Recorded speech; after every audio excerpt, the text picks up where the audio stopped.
Hello, Noir family. We're so happy to have you with us today. We have a really special treat for you. It is Christmas time, and Christmas time is special because it means the Christmas presents, the Christmas trees, the lights. But in Christmas in Louisiana, it means something even better. It means a delicious gumbo. That is how we celebrate in Louisiana. That is how we celebrate the Christmas holiday. We celebrate the spirit of family, togetherness, fellowship. And I'm so blessed today to be surrounded by my lovely aunts from the Landry family who are going to tell you how to make gumbo the Creole way. We see what some of y'all are doing on the internet, and it don't always be right. So we're going to teach you the right way how to make a delicious Creole gumbo.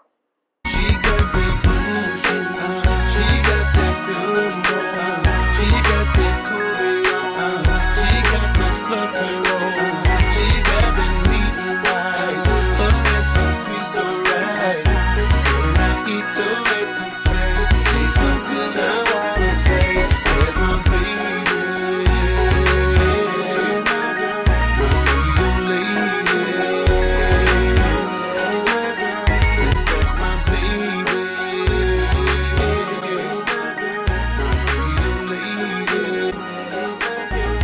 So the first question I have before we get into actually how to make the gumbo is, when did you learn how to make gumbo and who taught you?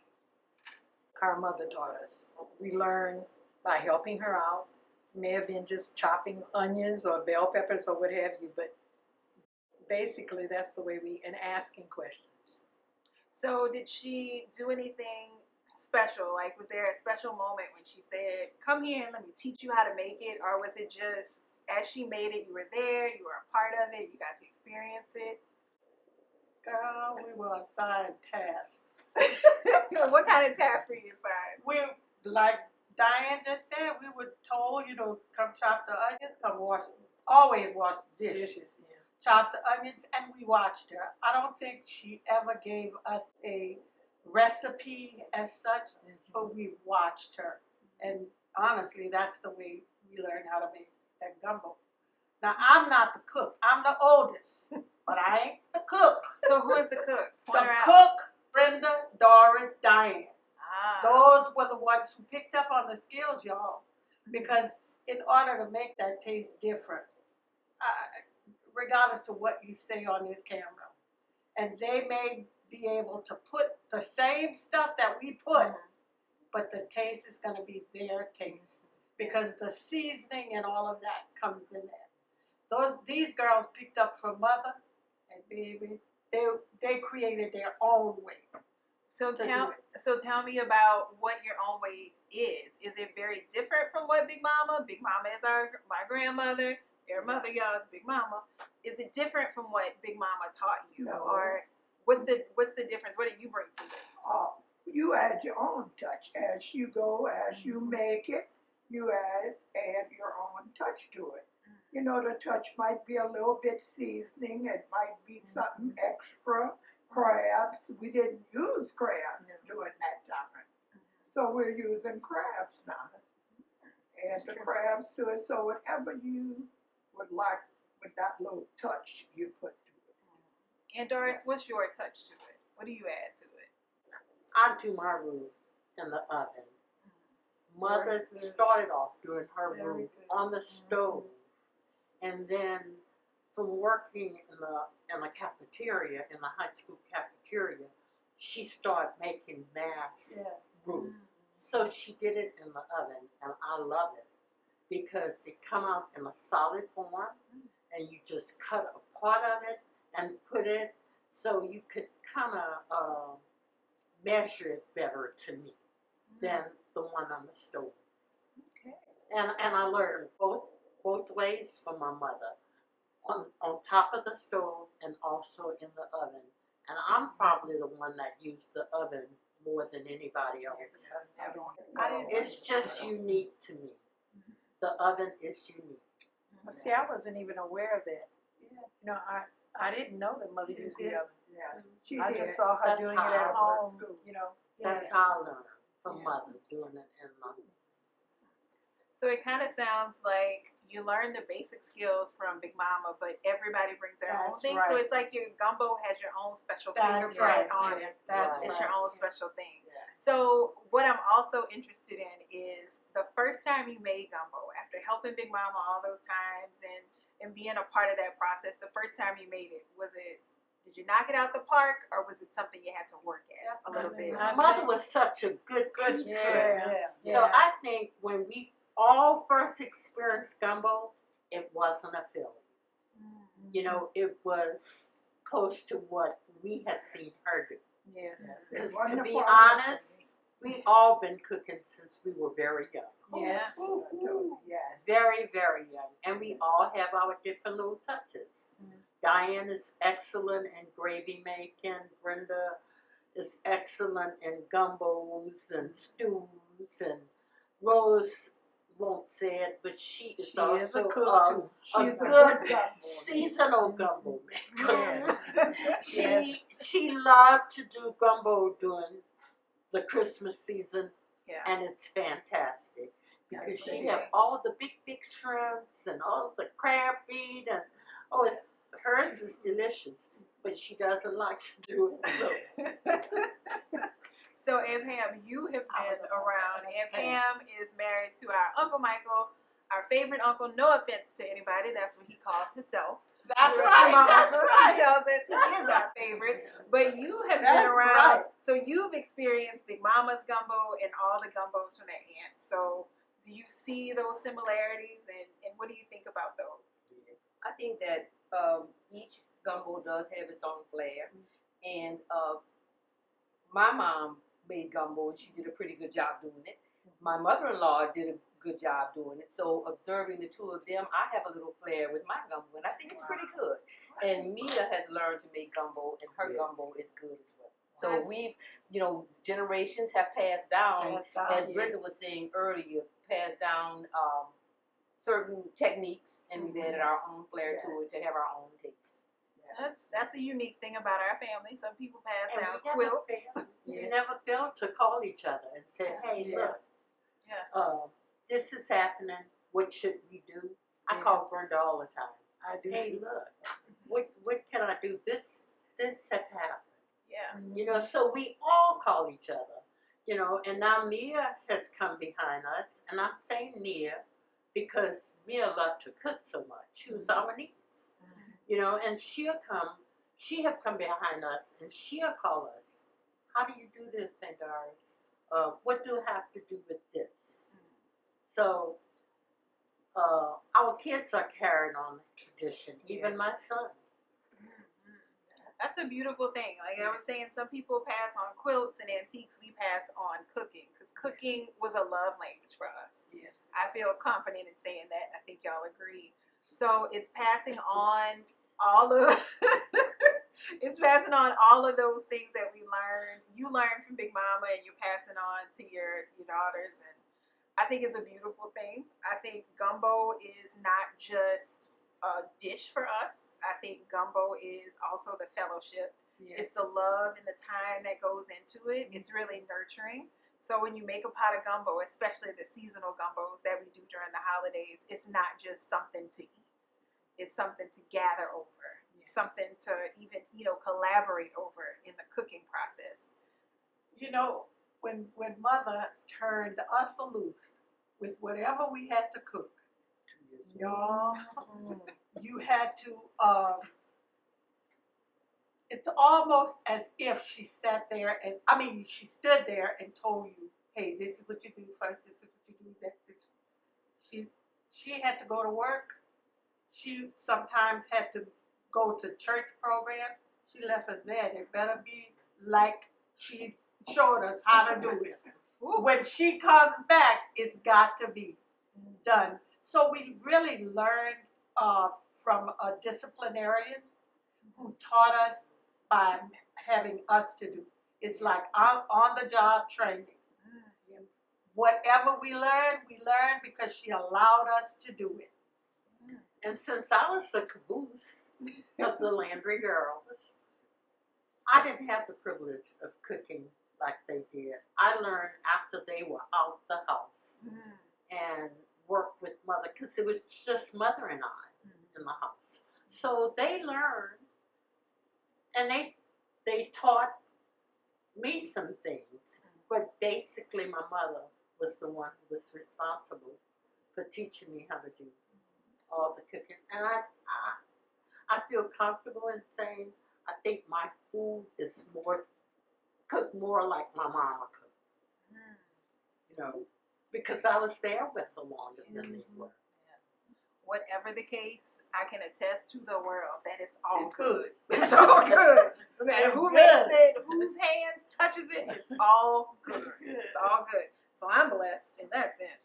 So before we get into how you make a gumbo, we noticed online there are people who try to make a gumbo and they're very proud, and God bless them, but it's not right. So tell us about some things that don't belong in a gumbo that you might have seen along the way somebody threw in, but it doesn't belong in a gumbo. Fish, for one thing. Yes. Fish is definitely one thing. I So don't no, think no. it feels, yeah. Tomatoes is another thing. A lot of people put tomatoes in. Not in our area, the area we come from, but I've seen it, I've heard it. That to me, it just doesn't belong. I won't even taste it. Maybe they have tasted it. That's right. I haven't. Ham is another thing. Yeah. I've seen people add ham. I don't know about okra. Yeah, that's If we're okra doing an gumbo. okra gumbo, We don't you do know, it the fine, but same we don't way. do it the same way Same we do way, not the typical. same way. They But, do lamb and yeah, prawns and that. We don't do lamb Well, in ours. Well, honestly, I have seen mother do eggs in gumbo. Well, I think the egg came about because my mother had a large family. they And it was fill to 'em. make it stretch. I agree. You didn't have to have Filling. as The much. filling, yeah. Yes, exactly. And I think that was the purpose of eggs. Because I noticed that she put it in stews Stew. and in gumbo, where there was a long gravy. Yes. And I think okra is something, the okra gumbo is something that's filling too. Yes, It, it is. it adds to the, yes. Mother didn't do as much okra. No. But Lord, I love the way she cooked different. And sometimes you would think it was a stew because it was loose. Yes. So it resembled a stew or gumbo, or you just add water to it and you had the gumbo with the okra. But I like to cook and that's the way my mother cooked her okra. Oh, Miss Marie, in our neighborhood, taught my mother how to cook okra. Yeah.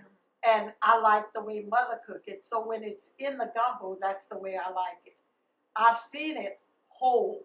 When I say whole, I mean Big piece. Cut it. yeah, big Where it chunks. doesn't break up. It doesn't break up at all. Slices stay Yes, sliced. yes. So it means it's not smothered first. No. The okra is not smothered No. first.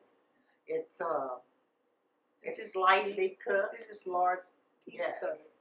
It's It's added. it gotta be slicely. It's not cooked for a long period of time because it would break up. Yes. So we can all agree no large hunks of okra in your gumbo. Too slimy. So if you're doing that, you gotta stop. Stop Too now. slimy. Stop now. So now that we've talked about things that don't belong in gumbo, tell me about what ingredients you put in gumbo. First of all, I think gumbo start with the rich roux and not a stove-bought roux. And I know at one time or the other, all of us have used stove-bought roux. But I never ever seen my mother buy stove-bought roux. Yeah, They didn't have it back They then. didn't have Because they didn't have it. No, mother could have marketed hers. But it start with a rich roux that cook on a slow fire. It start from a white color because it's flour and cooking oil or shortening. And then it gets to the peanut butter color stage, and then it darken up. And a lot of people do light roux. Our family choose to do darker roux, not black roux, but darker. Darker. Real rich color, real rich brown roux. and all of our family do it that way. Even our sister-in-law. So and I might say too, is if you're gonna make a gumbo, get ready to put the time in, because a lot of people think, you know, you put the roux in and you throw the meat in and you finish. No. But gumbo is a long process. It's a process. But it's worth it. Matter of fact, roux in the oven take about $6 to do. wow. So you could put it in the oven, and you could do the other things that you need to do, but you have to have time to do that. You don't stir it as much. Roux on the stove could take approximately an hour and a half to 2 hours And lots to, of attention. for it to be right. Got to stir it. Now you could do it real fast, but the taste is going to be different. Don't y'all agree? I agree. I agree. Okay. So we start with the foundation is the roux, a good roux. What about the vegetables that go into it? The vegetables and the meat. You know, when Janara, before she says, because I'm a point of her, Yeah. Brenda is good with prepping. Yes. Janara and I talked last night. She was saying how, you know, prepping was important. Brenda is good with prepping. Everything is ready to dump in that gumbo when it's time. And we don't do it all at one time. I'm going to let her tell you how she does that gumbo. But the prepping, like the roux, is first. I always put my turkey necks, my sausage, and my seasoning, which is bell pepper, onions, sometimes celery. I put it all in the pot together, let it start boiling, the water start boiling. And as I go, I add my roux. I'll add my roux. I might add a couple of big spoons, stir it until it's completely dissolved. And of course, my turkey necks and my sausage in there. When it has cooked enough, I'd say about an hour maybe, I add my chicken, let that cook a little while. After I let that cook a little while, I put my shrimp, crab meat, or whatever else that I want to put in it. And another 20 minutes, you could say, with your seafood in it. That's my gumbo, and then green onion and parsley. In between that, though, Brenda, the turkey necks and then the other white meat or small boned-in chicken you put in between. Sometime I'll use bone chicken with the bones. Other I use just the white and the dark meat, boneless meat, which everybody likes. And I might say, when I was growing up, everything was bone. I didn't see we boneless didn't have chicken. boneless meat then. And I think that brought flavor, because the bone has It does. The flavor. bone is what brings the I flavor. still prefer the bone in. Yes. Yeah. Yes. I wondered why my mother liked the bone in so much, but mother would chew them bones when that marrow was coming out. A woman after my own heart. That's right. Because of the flavor, just like That's right. That's right. The dogs would get mad with mother when they would see What part of the gumbo do you like? They said all of the stuff that they were gonna put in it. What part you like the best? Turkey. I like the turkey necks. And you can hear me a mile away. That's exactly. That's because you're like mother. Yeah. But at one time we didn't have turkey necks also. No. That came about That's new. later. But to be honest with you, mother put the chicken necks. Yes. Well, Well, if we yeah, had 3 or 4 but it wasn't chickens, as- because yeah, it we're wasn't a as big many. family, It if we had wasn't 3 or as- 4 chickens, And I love it. every one of them chicken necks went in there. Gizzards. Well, I'ma Gizzards. tell you, yeah, I was about to say my kids, I use gizzards. they want gizzards. in I there. love it too. And- I love it But too. everybody doesn't like it. I love it. Yeah. My daddy loved it. The gizzards. Boy, I tell you what, I think my daddy would have never left my mother because of her cooking. And she waited on him. He didn't fix his own meals. Yeah, She waited on him. I mean, you talk about dutiful wife. that's right. Yeah. Dutiful wife with a good gumbo. And I know two of my sisters who picked up on that, boo-boo. Brenda and Diane. Good, wonderful housewives. I mean, definitely, yeah, that's true. That's a doggone good quality. Y'all know that. And you know what? As others came into our life, like Family. AC, Yes. I had never seen anybody eat gumbo with crackers. People use a lot more rice than That's they right. do the broth from Robin, the gumbo is like a stew because you Yeah. can see so much of his Right. rice and not Yeah. as much of juice. So I think I it like all it. depends on You the do? flavors Yeah. there, but it's the way you like to eat it. Yes. And That's I right. noticed now we have brought garlic bread in. Yeah. I Yes. knew we had potato salad Yeah. with Yes. gumbos and stew, but garlic bread is something new with gumbo now. Yes. That's Our mother didn't have something And else. honestly, y'all, you know the doctors. Docking the bread and the coffee, milk and the. Oh, I can't do that. Boy, listen to me. You AC still used to- have darkers with that doggone gumbo, that Yeah. garlic bread. Ain't done that. Yeah. Eva, and put her potato Yes. salad In the Oh, gumbo. I have one In over the there. gumbo. Janara puts her potato salad. We In the know a gumbo. lot Eva of does people. too. Yeah. Even that's how Eva eat it, but Yeah. I could. So this is the part of the whole thing where we call out everybody for how to eat it differently. They do. So we run through with, you know, how to the process for gumbo, the things that you need, and we'll provide the recipe for, you know, the folks who are out there. So I want to close with this. Tell me the one tip that you would give to someone who's never made gumbo before. What's the one tip that you would give them? I A want to good start root. because I'm scared. A And- good root. And we're talking about roux too. A good Don't root. add the roux before that water Water starts starts boiling. That's what I was going to say. That's the truth. But Because you'll Doris be in made trouble. her gumbo before. I But put Brenda it- is the one who told me Yeah. because my flour like was coming up to the top. She Yeah. said, Rose, you And got to you brew in first too start. early. That's right. The water So- has to boil. What's your tip, Aunt Doris? I guess all of us would say the same thing. I've said it before. A very good roux. If you have a good roux, you're gonna have a good gumbo. All Yes. right. Even though you I use your believe that. own technique, Yes. but Yes. you have to have that good roux.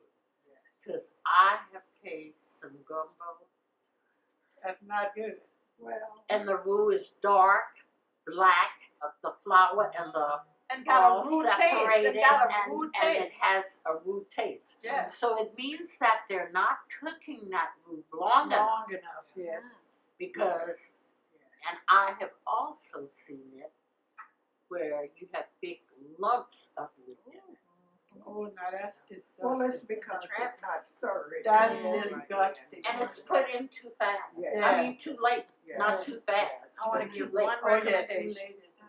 It's a time That's consuming right. thing. That's right. You do not make a gumbo in 10 minutes or 15 No. minutes. No. And sometimes not even an hour. Tell You know, it them. has to go a little bit longer Yes. depending on what meats you're using. I hope So you be don't make that patient. in an hour. Not only that, it's You must not be expensive. making- It could get You to be understand. very expensive. When my mother made it, it was cheaper because chicken was cheap. Yeah. And, you know, Yeah, the chicken's meats on were the cheap. cheap. Yeah. But We to raised make that. a good gumbo now, you're going to spend some money. Yes. You can't go to the store with $20 And make a gumbo. and It's make not a gonna gumbo. happen. I think you would agree, huh, Brenda?